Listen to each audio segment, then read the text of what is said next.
Bonjour à tous, aujourd'hui on va décortiquer un concept vraiment puissant. Une idée qui, une fois qu'on l'a comprise, change pas mal notre façon de voir les choses. C'est le principe d'avoir sa peau en jeu.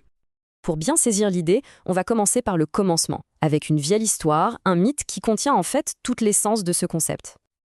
Alors imaginez un certain Anté. C'est un demi-géant, le fils de Gaïa, la terre-mère, et il a un hobby un peu particulier. Il oblige tous ceux qui passent sur son territoire à l'affronter à la lutte, et il gagne toujours. Mais voilà son secret. Sa force, elle n'est pas vraiment en lui. En fait, elle lui vient de son contact permanent avec le sol, avec sa mère, la terre. Dès qu'on le sépare du sol, il devient aussi faible qu'un agneau. Et c'est là qu'intervient Hercule. Lui, il est malin. Il comprend que la force brute ne servira à rien. Il observe, il analyse et il découvre le secret d'Anté. Alors que fait-il? Eh bien, il le soulève de terre, il le déconnecte de sa source de pouvoir, il le coupe de la réalité, et c'est comme ça qu'il le bat. La leçon, elle est là, la vraie force, la vraie connaissance, elle ne peut pas exister sans un contact direct avec le réel. Et ce mythe nous amène directement à cette citation de Taleb. Avoir sa peau en jeu, eh bien c'est ça, tout simplement. C'est être en contact avec le sol, c'est être exposé aux conséquences de ses propres décisions, qu'elles soient bonnes ou mauvaises. C'est apprendre à travers les échecs, les erreurs, les cicatrices. Le souci, c'est que notre monde moderne est devenu un expert pour construire des systèmes qui, justement, nous déconnectent de ce fameux contact avec le sol. On a créé des antés qui flottent à 1 mètre de la réalité. Ça porte un nom d'ailleurs, c'est le problème d'agence.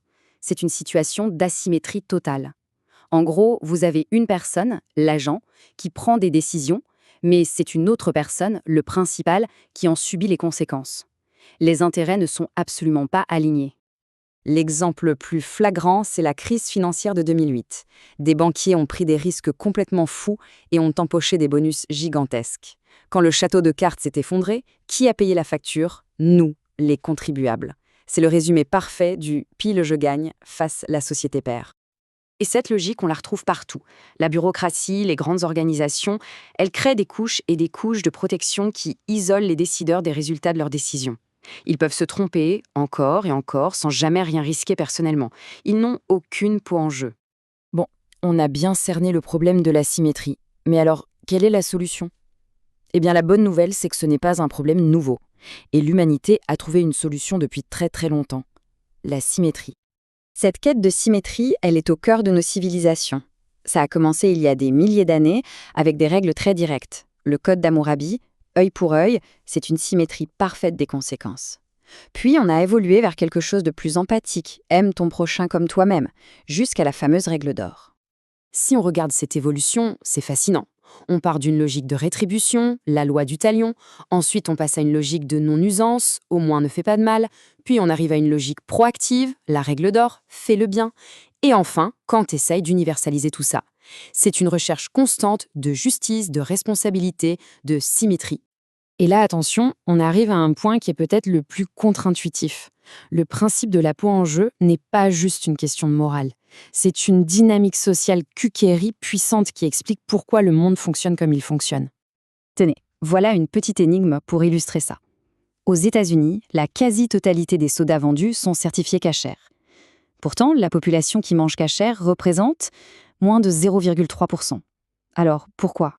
La réponse est d'une logique implacable. Premièrement, il y a une asymétrie.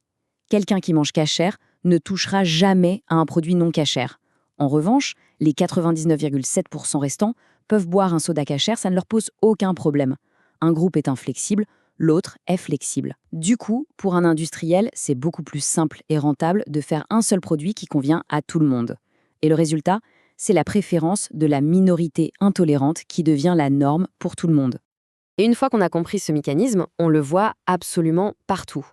Les cantines sans arachides à cause de quelques allergiques. Les boîtes automatiques qui s'imposent parce que ceux qui ne savent pas conduire une manuelle sont inflexibles. Les réunions qui basculent en anglais pour une seule personne. Sur les marchés, c'est pareil. C'est toujours le vendeur ou l'acheteur le plus pressé, le plus intolérant, qui fait bouger le prix. C'est toujours celui qui a le plus de peau en jeu qui l'emporte. Ok, tout ça c'est bien, mais concrètement, comment on se sert de tout ça au quotidien? Comment on navigue dans ce monde rempli d'avis d'experts déconnectés de la réalité? Un premier outil très utile, c'est ce qu'on appelle l'effet Lindy. C'est simple, pour tout ce qui n'est pas périssable, une idée, un livre, une technologie, son espérance de vie future est proportionnelle à son âge actuel. Autrement dit, une idée qui a survécu 2000 ans a de bonnes chances d'être encore là dans 2000 ans. Pourquoi ? Parce que le temps est le filtre ultime, ce qui survit à prouver sa valeur et sa robustesse face à la réalité. Et ça nous amène au cœur du problème moderne. On a créé une classe de gens qui sont brillants pour expliquer les choses, avec des théories complexes, des graphiques, du jargon, mais qui ne les comprennent pas vraiment. Parce que la vraie compréhension, elle ne vient pas des livres, elle vient de l'action, de l'expérience, du contact avec le sol. On a trop de commentateurs et pas assez de joueurs. Au final, tout ça peut se résumer à une règle pratique, une heuristique toute simple. Avant d'écouter un conseil, il suffit de se poser la question. La personne qui parle a-t-elle quelque chose à perdre si elle se trompe ? Est-ce qu'elle subit les conséquences de ses propres recommandations ? Est-ce qu'elle a sa peau en jeu ? Et ça nous laisse avec une question fondamentale à se poser tous les jours. Qui est-ce qu'on écoute ? Les experts aux présentations impeccables mais qui ne risquent rien ?